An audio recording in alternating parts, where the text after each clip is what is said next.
Well, hi y'all, this is Ginger with Ginger Snap Thrifting. Well, we are going crazy today, getting ready to go on the little mini vacay. We're leaving this afternoon. And so I'm in here in the kitchen doing my last preparation. And I decided to look in this great old vintage cookbook I thrifted, favorite brand name recipes, to see if they had the original Chex Mix recipe. Do y'all remember the original Chex Mix recipe? Well, it's not the same now as it used to be. And do y'all remember when the say no to fat fad started? Everything had to be fat free, and the Chex Mix became less fat. You know what they did? They took the peanuts out of it, y'all. That's the only change they made. And I thought the peanuts were some of the best part. But anyway, we used to make it at home, and the recipe you have today is put it in a crock pot. Well, it doesn't get crispy in a crock pot. Do it on top of the stove, same thing. Or they've made it smaller so you get like a handful or two of Chex Mix. It's crispy, but there's not much there. And I'm feeding an army, y'all. So I looked in this old cookbook and I found it. Traditional Chex Mix recipe. And I will take a picture of this and post it somewhere in this video in case you want to watch it, make it. But anyway, you know, this old book is not a great book. It's, the paper is real brittle. This was published in '81, I believe. And it's almost like that cheapy manila paper that you used to have to get your kids for school. You remember? The manila paper, it was oversized, but it wasn't any paper that was going to stand up to too much. But I'm being real careful with it because I've already crunched a couple of the pages looking through it. But anyway, we're going to get started on this recipe. The first thing you need is half a cup of butter. That is 1 stick. And I've got my oven preheated to 250 degrees. And according to the recipe, I'm going to take this stick of butter and I'm going to put it on this cookie sheet. And this is a big half sheet cookie sheet. And I'm going to stick it in the oven until it melts. So, put it on there. Stick it in the oven. All right. While we're doing that, we're going to start mixing our recipe. I got my big bowl, y'all. Got my big bowl because I might just double this recipe maybe. I don't know. I'm going to have to look at it. Well, the original Chex recipe had the 4 flavors of Chex. Rice Chex, corn Chex, wheat Chex, and bran Chex. Well, guess what? They don't make bran Chex anymore. People, I guess, didn't like them too much. They quit making them. So what we're going to do is we're going to put more of the 3 Chex. So the recipe originally called for 2 cups of each. So I'm going to put 3 cups of each in this bowl. Well, okay, this recipe is meant to be mixed in the cookie sheet, but in order to save time, I'm going to go ahead and mix everything in this big bowl, and then all the dry things, and then I'll put it in the cookie sheet. So I need 3 cups of wheat Chex.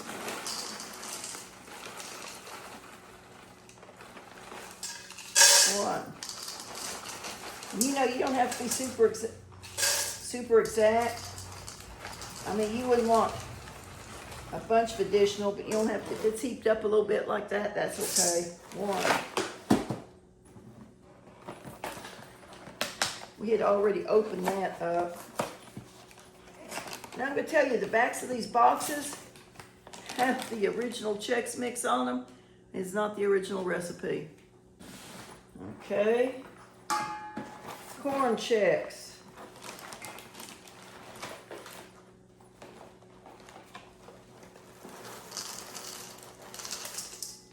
One, 2, there's my oven hot. 3, rice Chex. I just think it's a crying shame you can't get bran Chex anymore. 1, oh, that was a bunch. 2, 3. All right. I think the bran Chex were kind of a different color.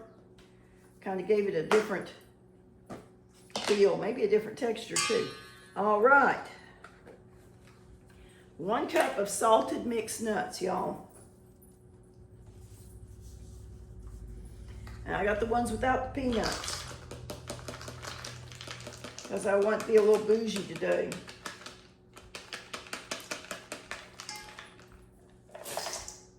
There we go.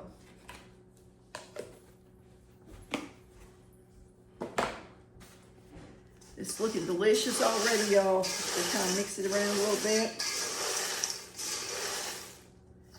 Let's check on our butter, see if it's hot.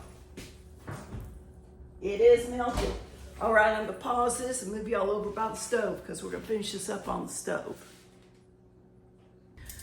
Okay, we're gonna stir in 1 1/4 teaspoon of seasoned salt. Your choice of seasoned salt. It doesn't call for a certain brand or a certain mixture or anything. 1 1/4.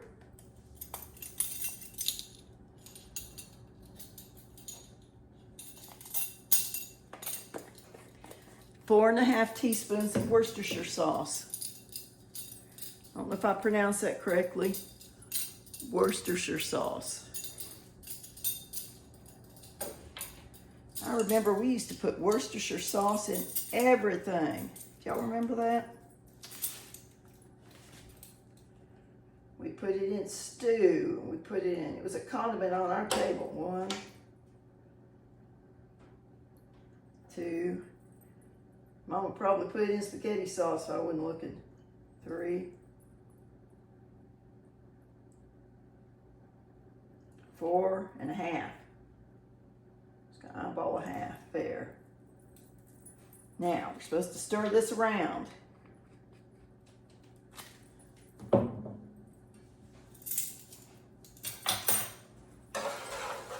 Stirring it into the butter. I don't know how well it really mixes with the butter. The seasoned salt probably does. I don't know about the Worcestershire, but it spreads across the pan, I guess.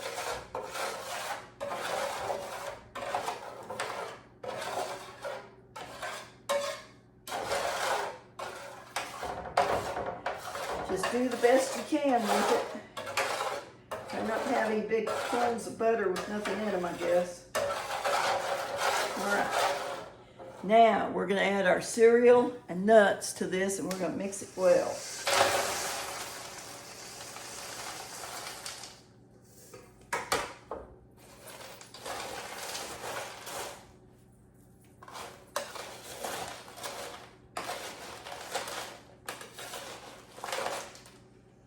Take this spatula. I'm just going to turn this over. I think that's going to be the best way of getting some of that seasoning on every piece. So I was telling y'all that these boxes have on the back of them, let me just show y'all, original Chex party mix recipe.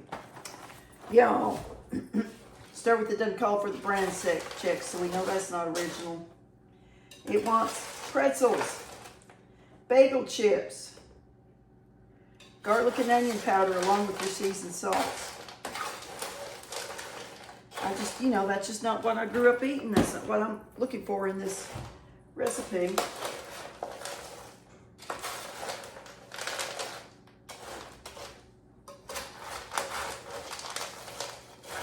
I'm going to finish stirring this up, y'all, until I think it's pretty well coated.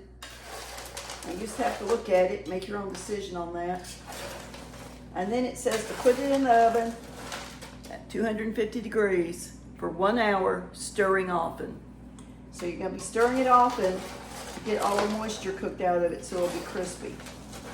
So when I get it finished, we'll be back and we'll see how it turned out.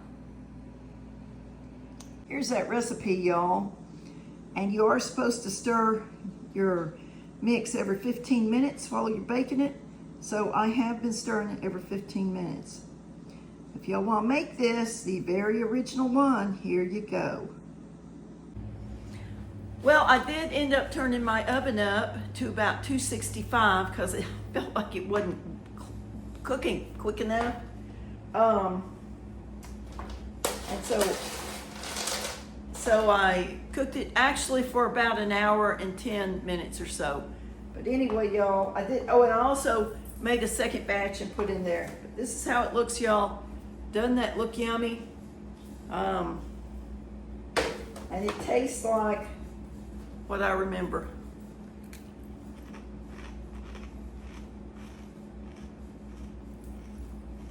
Crunchy and delicious, y'all.